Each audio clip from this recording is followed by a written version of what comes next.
আসসালামু আলাইকুম। আমি সারদা খাতুন দুল্লাহ উচ্চ বিদ্যালয়। সুপ্রিয় শিক্ষার্থীরা, তোমরা কেমন আছো? আশা করি ভালো আছো। আমি ভালো আছি আলহামদুলিল্লাহ। তোমরা যে যেখানে আছো, যেভাবে আছো, আশা করি ভালোই আছো। আমি তোমাদের সুস্থতা কামনা করে আমি তোমাদের একটি ক্লাস নিয়ে আলোচনা করার জন্য আসছি, মঞ্চে আসছি। সুপ্রিয় শিক্ষার্থীরা, তোমরা বাড়িতে হয়তো ঠিকমতো লেখাপড়া করতে পারতেছো না, কারণ তোমাদের উপর কোনো চাপ নাই, তোমাদের কোনো স্কুলে ক্লাস হচ্ছে না, তোমরা হয়তো বিপাকে পড়ে আছো। আজ আমি তোমাদের একটা বিষয় পড়াতে মনস্থির করছি, সেটা হলো গিয়ে সমাস। তোমাদের ব্যাকরণ বইয়ের 6ষ্ঠ পরিচ্ছেদ থেকে আমি সমাস নিয়ে সামান্য আলোচনা করব। তোমরা মনোযোগ দিয়ে তা ক্লাসটি দেখার জন্য, বোঝার জন্য চেষ্টা করবে। প্রথমেই ধরো জানতে হবে সমাস কী, সমাস কাকে বলে। সমাস হলো সংক্ষেপ মিলন একাধিক পদের একপদীকরণ। অর্থ সম্বন্ধে আছে এমন একাধিক শব্দের একসঙ্গে যুক্ত হয়ে একটি নতুন শব্দ গঠনের প্রক্রিয়াকে সমাস বলা হয়। এখন সমাসের প্রকারভেদ আলোচনার আগে তোমাদের সামান্য কিছু কিছু বিষয় বুঝতে হবে, জানতে হবে। সেটা হলো গিয়ে সমাসের মধ্যে কিছু কিছু বিষয় আছে, সেগুলো যেমন সমস্ত পদ, সমসমান পদ, ব্যাস বাক্য, এগুলি ব্যাপারে জানতে হবে। যেমন সমস্ত পদ কি, সমস্ত পদ কি এটা জানতে হবে। সমস্ত পদ হচ্ছে গিয়ে সমাসের প্রক্রিয়ার সমাসবদ্ধ বা সমাস নিষ্পন্ন পদটির নাম সমস্ত পদ। সমস্ত পদ পরে আসবে সমসমান পদ কি। সমসমান পদ হচ্ছে সমস্ত পদ বা সমাসবদ্ধ পদটির অন্তর্গত পদগুলোকে সমসমান পদ বলে। আবার জানতে হবে তোমাদের সমাসের ভিতরে যে তোমাদের সমসমান পদগুলি আছে, তার মধ্যে পূর্বপদ কোনটি এবং পরপদ কোনটি।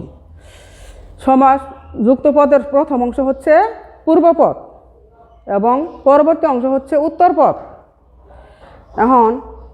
এখন জানতে হবে তোমাদের ব্যাস বাক্য কী বা বিগ্রহ বাক্য কী।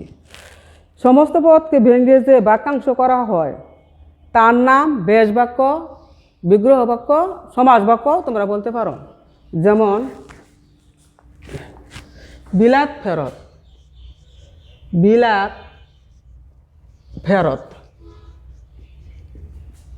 বিলাত ফেরত। এখানে যদি এই বাক্যটি, এই কথাগুলিরে যদি আমি ভাঙ্গাই তাহলে হবে বিলাত হতে ফেরত, বিলাত হতে ফেরত, বিলাত ফেরত, বিলাত হতে ফেরত, বিলাত ফেরত। এখানে বিলাত হচ্ছে কি পূর্বপদ, পূর্বপদ, আর ফেরত হচ্ছে কি পরপদ। বিলাত ফেরত এখানে পূর্বপদ ও পরপদ। আর সমস্ত পদ হচ্ছে বিলাত ফেরত, এটি হচ্ছে সমস্ত পদ। সমস্ত পত্রে ভাঙ্গাইয়া যে পদ পাওয়া যায় সেটা হচ্ছে বিগ্রহ বাক্য বা ব্যাস বাক্য। এটা হচ্ছে ব্যাস বাক্য বা বিগ্রহ বাক্য। আর এটুকু হচ্ছে বিলাত হচ্ছে পূর্বপদ, ফেরত হচ্ছে পরপদ। তাহলে তোমরা নিশ্চয়ই বুঝতে পারছো সমস্ত পদ কি, সমসমান পদ কি, আর পূর্বপদ পরপদ কি, আর বিগ্রহ বাক্য বা ব্যাস বাক্য কি। তোমরা নিশ্চয়ই জানো সমাস 6 প্রকার। সমাস 6 প্রকার: দ্বন্দ্ব সমাস, দ্বিগু সমাস, তৎপুরুষ সমাস, কর্মধারয় সমাস, অব্যয়ীভাব সমাস, তারপরে বহুব্রীহি সমাস। আজ আমি আলোচনা করব তোমাদের দ্বন্দ্ব সমাস নিয়ে। দ্বন্দ্ব সমাসের কিছু প্রকারভেদ আছে, সেটা নিয়ে আমি আলোচনা করব। দ্বন্দ্ব সমাস কি সেটা আগে জানতে হবে। দ্বন্দ্ব সমাস কাকে বলে?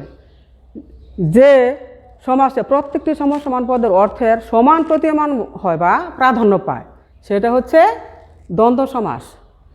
যেমন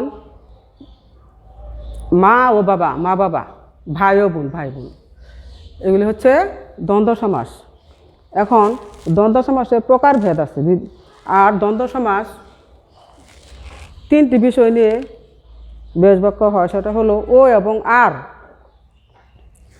ও এবং আর, ও এবং আর, এই তিনটি হলো দ্বন্দ্ব সমাসের বেশ বাক্যের প্রতীক। এখন দ্বন্দ্ব সমাস বিভিন্ন প্রকার হয়ে থাকে, যেমন মিলনার্থক শব্দযুগে, মিলনার্থক শব্দযুগে দ্বন্দ্ব সমাসের বেশ বাক্য বিভিন্ন প্রকারভেদ আছে, বিভিন্ন প্রকারের শব্দ আছে, সেগুলো হচ্ছে মিলনার্থক শব্দযুগে হবে মিলনার্থক শব্দযুগে দ্বন্দ্ব সমাস হবে, যেমন মা বাপ, মা বাপ, চা বিস্কুট, আর অনেক কিছু আছে মিলনার্থক শব্দযুগে। তারপরে হচ্ছে গিয়ে আরও আছে বিরুদ্ধার্থক শব্দযুগে, বিরুদ্ধার্থক শব্দযুগে, বিরুদ্ধার্থক শব্দযুগে সেটা হচ্ছে যেমন দা কুমড়া, অহেনুকল সম্পর্ক, দা কুমড়া, আরও বলতে পারো অহেনুকূল, আরও এরকম অনেক ধরনের শব্দ আছে, এগুলো হচ্ছে বিরুদ্ধার্থক শব্দযুগে দ্বন্দ্ব সমাস।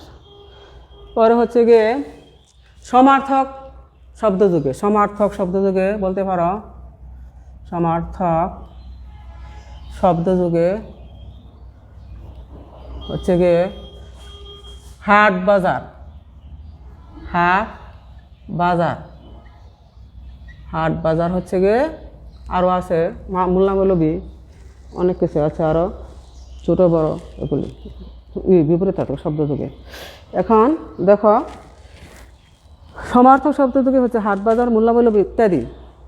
আরও আছে যেমন বিপরীতার্থক শব্দযুগে দ্বন্দ্ব সমাস, বিপরীতার্থক শব্দযুগে বিপরীতার্থক শব্দযুগে দ্বন্দ্ব সমাস, যেমন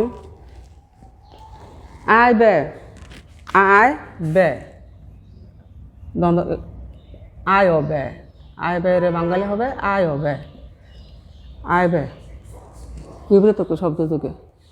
তারপরে হচ্ছে গিয়ে সমার্থক শব্দযুগে গেল, বিপরীত শব্দ গেল, বিপরীতার্থক গেল অঙ্গবাচক শব্দযুগে, অঙ্গবাচক শব্দযুগে, অঙ্গবাচক শব্দযুগে হবে যেমন নাক কান, নাক কান, নাক ও কান, নাক কান, বেশ বাক্য হবে নাক ও কান। এখানে আরও আছে হাত পা বুক পেট ইত্যাদি। সংখ্যাবাচক শব্দযুগে আরেকটা হচ্ছে গিয়ে সংখ্যাবাচক শব্দযুগে দ্বন্দ্ব সমাস, সংখ্যাবাচক, সংখ্যাবাচক শব্দযুগে দ্বন্দ্ব সমাস, যেমন 7 5, 7 5, আরও আছে 9 6 ইত্যাদি, 7 ও 5, এগুলি হচ্ছে সংখ্যাবাচক শব্দযুগে দ্বন্দ্ব সমাস। আরও হচ্ছে গিয়ে সমার্থক শব্দযুগে গেল, অঙ্গবাচক গেল প্রায় সমার্থক ও সহস্র শব্দযুগে, প্রায় সমার্থক, সমার্থক বা প্রায় সমার্থক বা সহচর শব্দযুগে দ্বন্দ্ব সমাস। প্রায় সমার্থক বা সহচর শব্দযুগে হচ্ছে প্রায় যে শব্দগুলি মোটামুটি একই রকম প্রায়, যেমন কাপড় ও চোপড়, কাপড় চোপড়, কাপড় চোপড় কাপড় চোপড়, কাপড় চোপড় আছে, ধুতি কাপড় আছে ইত্যাদি। এগুলি হচ্ছে প্রায় সমর্থক সহস্র শব্দযুগে দ্বন্দ্ব সমাস। তারপরে হচ্ছে গিয়ে দুটি সর্বনাম যুগে, দুটি সর্বনাম যুগে হবে যা তা যথা তথা ইত্যাদি। দুটি সর্বনাম যুগে আছে, আরও বিভিন্ন প্রকার আছে। দুটি সর্বনাম শব্দযুগে, দুটি সর্বনাম শব্দযুগে হচ্ছে যা তা, যাওতা, যথা, যথা তথা, যথা তথা, যথা তথা ইত্যাদি। এগুলি হচ্ছে দুটি সর্বনাম শব্দযুগে দ্বন্দ্ব সমাস। দুটি শব্দ। তারপরে হচ্ছে দুটি ক্রিয়াযুগে, দুটি ক্রিয়াযুগে শব্দ, দুটি ক্রিয়া যুগে, দুটি ক্রিয়া যুগে যেমন যাওয়া আসা, চলাফেরা, দেখাশোনা ইত্যাদি। দেখাশোনা, দেখাশোনা, দেখাশোনা এগুলি হচ্ছে দুটি ক্রিয়া যুগে দ্বন্দ্ব সমাস। তারপরে আছে দুটি বিশেষ্য ও বিশেষণ শব্দযুগে, দুটি ক্রিয়া বিশেষণের যুগে, দুটি ক্রিয়া বিশেষণের শব্দযুগে দ্বন্দ্ব সমাস আছে। দুটি ক্রিয়া বিশেষণের, দুটি বিশেষণের শব্দযুগে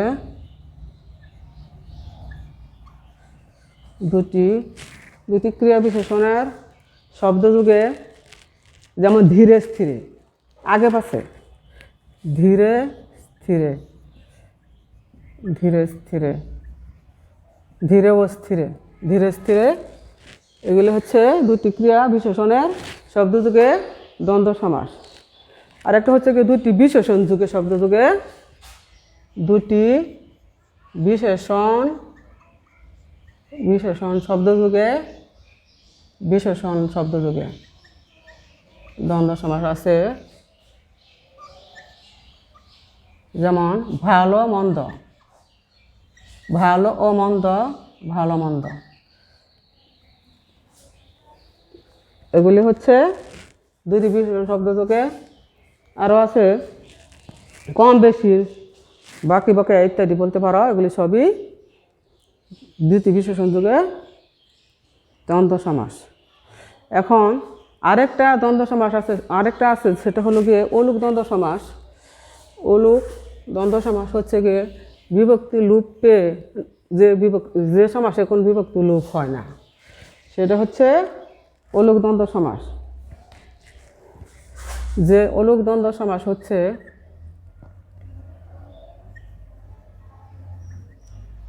যে দ্বন্দ্ব সমাসে বিভক্তি লোপ হয় না, যে সমাসে কোনো সমাসবদ্ধ পদে বিভক্তি লোপ হয় না তাকে অলুক দ্বন্দ্ব সমাস বলে। যেমন দুধে বাতে, দুধে ভাতে, দুধে ভাতে মায়াজে ইত্যাদি, এগুলো হচ্ছে অলুক দ্বন্দ্ব সমাস। আরেকটা সমাস আছে, সেটা হলো বহু মাত্রিক দ্বন্দ্ব সমাস। আচ্ছা, সেটা তোমাদের তেমন বহুপদী দ্বন্দ্ব সমাসের বেশি দরকার নাই। তোমাদের দ্বন্দ্ব সমাস সম্পর্কে সামান্য আলোচনা করলাম, আশা করি তোমরা বুঝতে পারবে। আর তোমরা বাড়িতে বইগুলি একটু একটু দেখবে, মনোযোগ দিয়ে একটু পড়বে, তাহলে আরও ভালোভাবে বুঝতে পারবে। আর আমি আগামী ক্লাসে তোমাদের অন্যান্য সমাস নিয়ে আলোচনা করব। আশা করি সবাই ঘরে থাকবে, স্বাস্থ্যবিধি মেনে চলবে। এই প্রত্যাশায় আমি আমার আজকের ক্লাস সমাপ্ত করছি। আসসালামু আলাইকুম, আল্লাহ হাফেজ।